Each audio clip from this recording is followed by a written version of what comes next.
मतलब जो ये घटना किया है उसको पता था कि हम लोग घर पे नहीं हैं। नमस्कार, आप देख रहे हैं दोपहर समाचार। मैं अंजनी तिवारी इस वक्त मैं मौजूद हूँ रामपुर खजूर में और ये लीलापुर कोतवाली क्षेत्र के अंतर्गत एक ग्राम सभा पड़ता है। और कल रात्रि के समय चोरों ने इस घर पर इस कदर धावा बोला है कि यहाँ से गहने और पैसे लेकर यहाँ से चोर आसानी से निकल गए और किसी को उनकी भनक भी नहीं लगी। आइए, छत है इस घर का और अंदाजा ये लगाया जा रहा है चोर पहले इस घर पर पहुंचे हैं, इस छत पर, और छत से यहाँ इस सीढ़ियों के माध्यम से चोर नीचे उतरकर चोरी की घटना को अंजाम दिए हैं।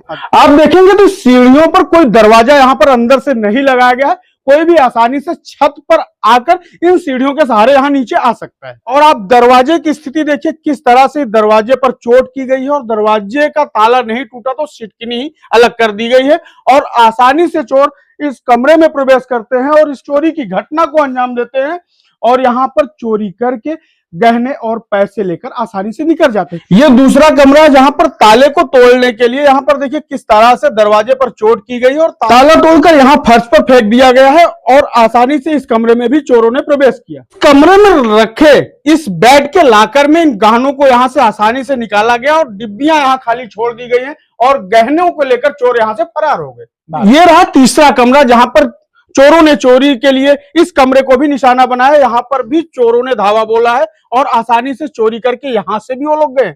ये सिटकिनी आप देखेंगे तो इसकी जो चौड़ाई है इसको बढ़ाकर आराम से ताले को क्रॉस करके ऊपर आप देखेंगे दरवाजे पर तो ताला लटका हुआ है। चोरों ने इसकी चौड़ाई बढ़ाकर ताले को इसके बीच से निकाला है और आसानी से इस कमरे में प्रवेश कर यहाँ भी चोरी की घटना को अंजाम दिया है। कुल चोरों ने इन 3 कमरों को अपना निशाना बनाया और यहाँ पर चोरी की घटना को अंजाम देकर यहाँ से चले गए। आपको हम बता दें, इस घर के सारे लोग निमंत्रण में गए थे, घर में ताला बंद था और इसकी जानकारी कैसे चोरों को लग जाती है कि यहाँ घर में आज कोई नहीं है, क्योंकि जिस तरह से इस घटना को अंजाम दिया गया है कहीं ना कहीं चोरों को इस बात की भनक जरूर थी कि इस घर में आज कोई नहीं है, घर में सन्नाटा है और घर में किसी के ना रहने का फायदा उठाकर ही यहाँ पर चोरी की घटना को अंजाम दिया गया है। आखिर वो लोग हैं कौन जो ऐसी वारदात करके यहाँ से आसानी से निकल गए?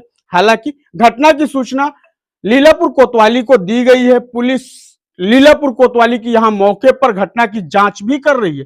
देखना यह है कि आखिर इस घटना का खुलासा पुलिस कैसे करती है।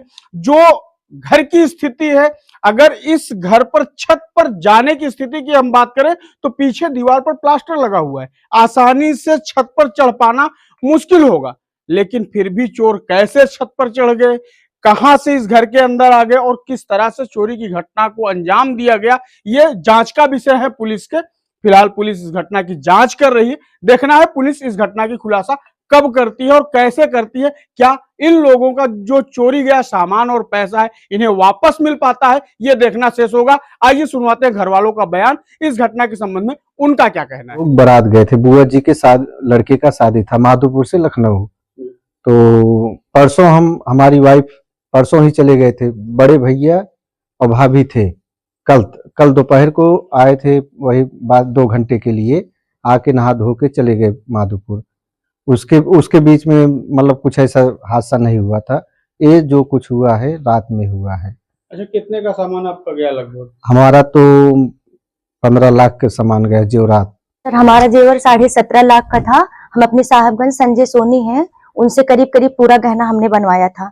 हमारे पास पूरी पर्ची भी है और हम यहीं रख के गए थे और हम उसको ताला भी मार के गए थे, लेकिन चाबी हम बक्से में रखे थे, कपड़े से निकाल के हमारा ताला तोड़ के या खोल के पूरा सामान हमारा लेके चले गए हैं। एक भी सामान हमारे पास, और जितना पीतल का बर्तन था उसको सब लेके गए हैं, स्टील का बर्तन छोड़ दिए हैं, जो नया था बर्तन भी लेके गए। और पैसा हमारा 25,000 था, जिसमें से 500 इनको दिए थे, 500 हम लिए थे और जितना पैसा था यहीं पे रखे थे। पैसा भी मेरा चला गया, 24,000 रुपया।